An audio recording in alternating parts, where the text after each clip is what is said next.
Martin, if we are launching a new segment that is called Stories from Behind the Easel, and we wanted to poke behind your easel, do you have a story or a thought that you might add to our library of stories from behind the easel?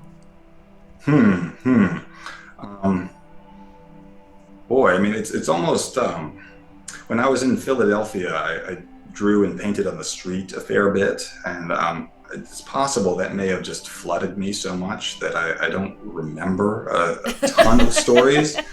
But It's I just like can sort of time, draw being back behind his vaguely easel is now. blurring. Was a new and Yeah, unique yeah, episode of... it's blurring very much. But I will say that usually the things that I remember are oftentimes not the stories of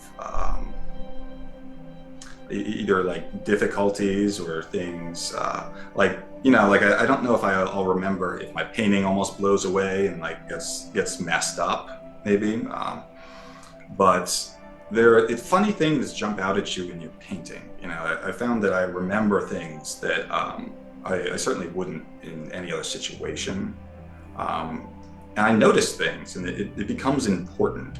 Can you And give so, can you give Yeah, an do you have some example of that? examples? There's just kind of wild things that it makes me wonder how much it's sort of this stuff is just always happening. People just don't notice. But for example, I'd be out in some residency in the woods in Pennsylvania a couple of years ago, and I saw an eagle catch a snake and carry it off, right in front of me, and just like things that you don't think are going to really happen, but then you say, "Oh, look over there," and then just gradually, like generally people on the street, if they're talking to you, they'll oftentimes tell you stuff about their life, which is there's so much of it, and I don't remember because I don't know them, but it's oftentimes very startling, and half the time they'll tie it into the arts in a way that's like clearly meaningful to them. Yeah. And so just the number of people who I've interacted with who just get so excited when they see you painting has always been really interesting. Like that stood out, I think, to me, almost because it happens so frequently. It's usually the case if someone's talking to you that they're into it. And that is maybe not an anecdote, but it really reinforces the sense of like there's something important that I'm doing.